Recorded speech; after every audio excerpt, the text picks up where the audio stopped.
যে কোনো দেশের নাগরিকের জন্য নিজের মাতৃভূমি এবং নিজ রাষ্ট্রের স্বার্থেই সবার আগে হওয়া উচিত।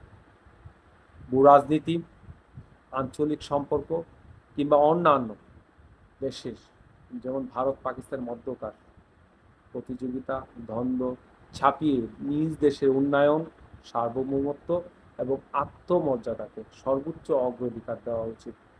এটাই হচ্ছে প্রকৃত দেশপ্রেম, এটাই হচ্ছে দেশপ্রেমের পরিচয়। আমরা যখন নিজের শক্তিতে মাথা উঁচু করে দাঁড়াতে পারবো বা দাঁড়াতে চাই, তাহলে আমাদের কতগুলো বিষয়ে মনোযোগ দিতে হবে। প্রথমত স্বনির্ভরতা বা অর্থনৈতিক প্রবৃদ্ধির উপর আমাদের নজর দিতে হবে। অর্থনৈতিক প্রবৃদ্ধিগুলো কি?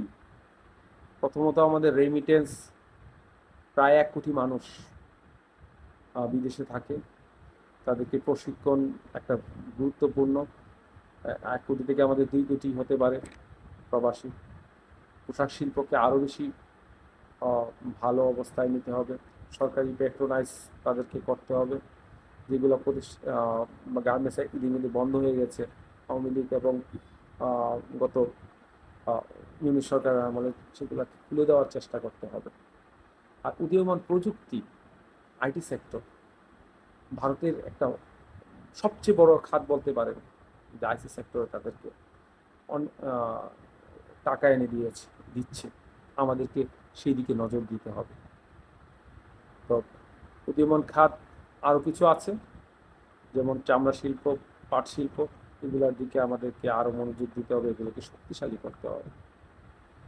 আরেকটি বিষয় হচ্ছে শিক্ষা এবং মানব সম্পদ। আপনারা জানেন ভারত অনেক বড় রাষ্ট্র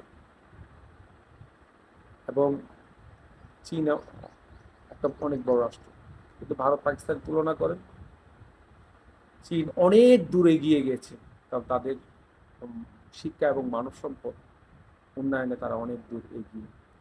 আরও দেখেন সিঙ্গাপুর, হংকং, তাইওয়ান, জাপান, তাদের কোনো প্রাকৃতিক সম্পদ নেই, কিন্তু তারা আজকে 10-এর মধ্যে, অর্থনীতিতে 10-এর মধ্যে আছে। কেননা তারা মানব সম্পদকে উন্নয়ন করেছে এবং শিক্ষাটাকে সবচেয়ে বেশি গুরুত্ব দিয়ে দেওয়া হচ্ছে। যেমন প্রাইমারি স্কুলে তারা প্রায় 15 থেকে 16 ঘন্টা স্কুলে থাকতে হয় প্রাইমারি স্কুলের প্রতিটি শিক্ষার্থীকে, যেটা তাদেরকে শুরুতে কি এক ধরনের শিক্ষা ব্যবস্থায় অন্য জাতি থেকে তারা প্রায় অনেক গুণে এগিয়ে নিয়েছে তাদেরকে। আর সার্বভৌমত্ব এবং নিরপেক্ষ কূটনীতি আমাদেরকে অবশ্যই বজায় রাখতে হবে, কারণ আমরা কারোর সাথে বৈরতা নয়, সবার সাথে বন্ধুত্ব, এই নীতিতে এগিয়ে যেতে হবে। কারণ আমাদেরকে নিজেদেরকে মাথা উঁচু করে দাঁড়াতে হবে, আমাদের শক্তিকে সর্বোচ্চ অগ্রাধিকার দিতে হবে। আমরা কারো পক্ষে বা বিপক্ষ না, আমাদের শক্তিকে আগামী 20 বছরের মধ্যে সামরিক অর্থনীতির সামরিক এবং অর্থনীতির র্যাঙ্কিংয়ে 10-এর মধ্যে অবস্থান করতে হবে, 10 কিংবা 15 বছরের মধ্যে। সেই অবস্থান যদি আমরা যেতে পারি, আমরা নিজেদেরকে মাথা উঁচু করে দাঁড়াতে পারি, তবে আমাদের অস্তিত্ব টিকবে। আমাদের জাতি হিসাবে আমরা সৌরভ গৌরব ফিরে নিয়ে আসতে পারবো।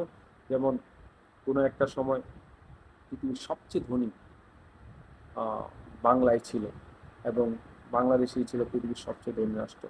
আবার হয়তো ফিরে আসবে সেই স্বপ্ন আমরা দেখি। আমরা সেই স্বপ্নকে আমাদেরকে ধরে রাখতে হলে আমাদের সামাজিক ঐক্য ধরে রাখতে হবে এবং প্রত্যেকটা দেশের মানুষ আমাদের নিজেদের স্বার্থে, আমাদের নিজের দেশের স্বার্থে এক হয়ে সংগ্রাম করতে হবে। তবে আমরা নিজেদের দেশকে শক্তিশালী অবস্থানে নিয়ে যেতে পারবো। এই এই বিষয়গুলো আমাদের যদি নজরে রাখা হয়, ইনশাল্লাহ আমরা সর্বোচ্চ অবস্থান থেকে সর্বোচ্চ পর্যায়ে আমরা পৌঁছতে পারবো আশা করি।